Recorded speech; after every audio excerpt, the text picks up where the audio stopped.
Well, also in the U.S., a day before the deadline for the social media app to divest from Chinese ownership or face a ban in the U.S. was set to expire, Donald Trump signed another executive order Friday to keep TikTok running in the United States, at least for the next 75 days. Now, Donald Trump's own tariffs actually played a role in the latest chapter of this saga, as Beijing said that it would not approve what was rumored to be an imminent deal until negotiations on trade and tariffs are held. So for more on this latest development, then Jonathan Penny joins us on the program.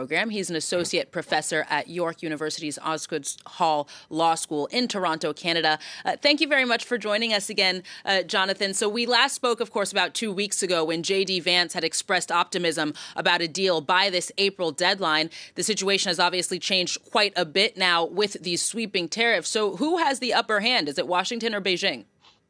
So that's a great question. I think before April 5th, what you would say is that Donald Trump, President of the United States, under the TikTok law, had the leverage, had the power. That is, this was originally a bipartisan piece of legislation that enabled the President of the United States. It was Joe Biden. He signed it into law on January 19th. But it's been Donald Trump who's been exercising the power under the law. And under that law, the president has the power to essentially ban TikTok within the United States.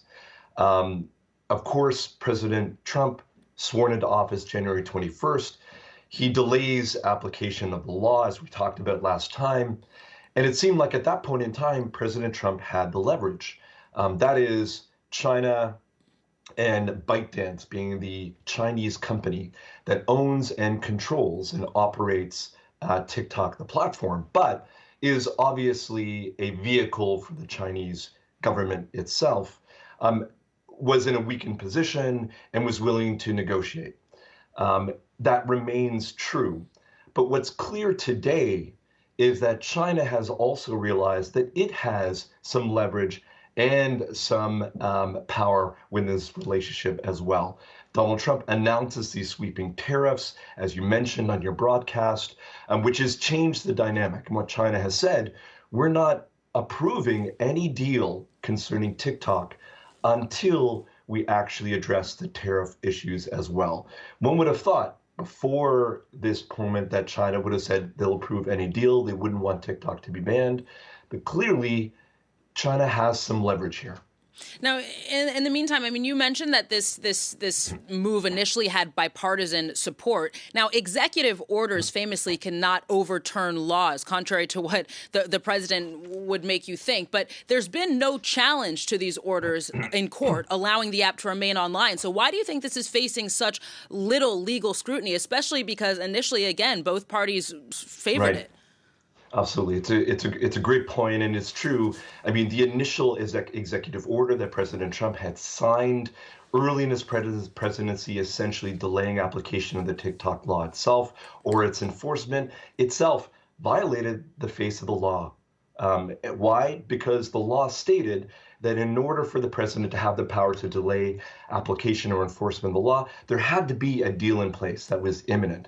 That wasn't the case back in January 21st when President Trump signed that order. And it's still not the case today, technically speaking, even though there seems to be a deal that's been negotiated.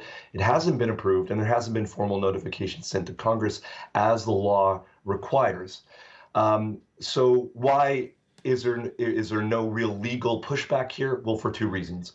One is the interested party here that you could say has been injured or harmed by the lack of enforcement would be the U.S. Congress, right? You could say also the American people who the law is supposed to protect.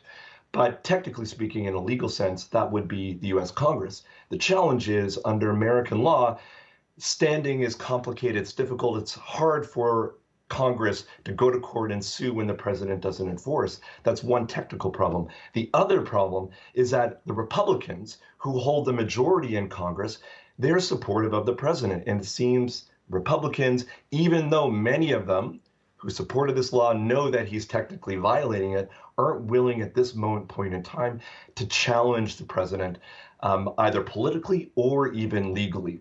So President Trump seems to have a lot of discretion and leeway to do what he wants with the law for now. That may change later as other geopolitical winds shift with these tariffs.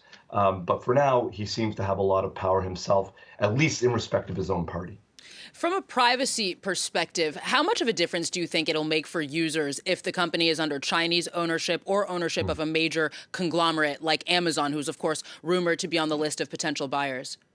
Absolutely. So one of the contentious or controversial elements of this law is the fact that it's a bipartisan piece of legislation and one that's been supported by both parties. And the framing of the law was that this piece of legislation was aimed to protect American users from privacy risks and national security risks, right? So there's a risk both to the American government and the national security of the country, but also to American citizens. That is, both the FBI and the Federal Communications, or the FCC in the United States, have warned that ByteDance, who owns and controls TikTok, could share browser histories, could share location data, could share biometric data with the Chinese government, which naturally is a grave privacy threat for American users. However, President Trump's supposed negotiated solution is for American tech companies to take over control of the platform, while ByteDance, at least as it's been reported in the news, is allowing ByteDance, the Chinese state company, to retain some minority interest within the company, but have American tech companies actually operate it. The problem there is that those companies also pose, in my view, a grave privacy risk as well. So many of the accusations that have been leveled against ByteDance, the risks of sharing data with government, the risk of monopolizing and using data to monetize and to influence people, whether it's in elections, whether it's in politics, but also for money-making reasons. All of those same allegations can similarly be applied to the tech giants. And many people have done research, myself have done research demonstrating a lot of those same privacy threats. So while yes, what's different about TikTok is that it's a company that's largely based in China, and therefore China as an adversary of the West, or at least a geopolitical threat to the West, that's what makes this platform different, but a lot of the privacy concerns remain regardless of Chinese ownership under the Trump's proposed deal. As a final question for you, sir, we just have a couple of minutes left. It's almost kind of a Sure. philosophical question. I want to know what you make of the kind of attention economy element of this app. I mean, do you think that is perhaps an even bigger, more long-term security threat to Americans? The extent to which, we know the algorithms in China and in the United States and other places in the West are much different. So what extent do you think this is a part of a much larger geopolitical battle to essentially kind of distract Western users? Yeah, so that's a great point. So the way this law has been framed, at least in the beginning, was very traditional national security concerns. That is, you've got this company that's owned by a geopolitical threat, China to the West. You have members of the U.S. Congress, a Republican Tom Cotton, who are, they speak in this language of the Cold War in ways. And so we can't have this threat, therefore we're going to pass this law that's going to force the sale of the platform.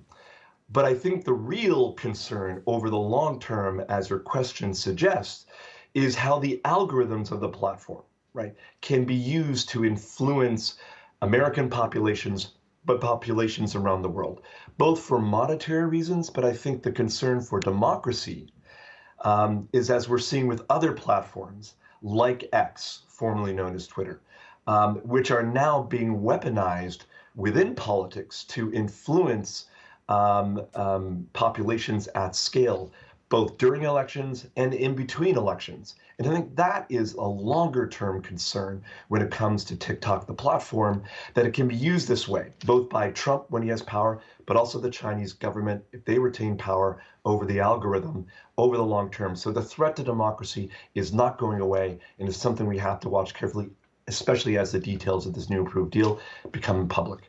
Associate Professor Jonathan Penny, such a pleasure to speak to you. As always, hope to hear more of your expertise as this saga continues to evolve. Thank you very much.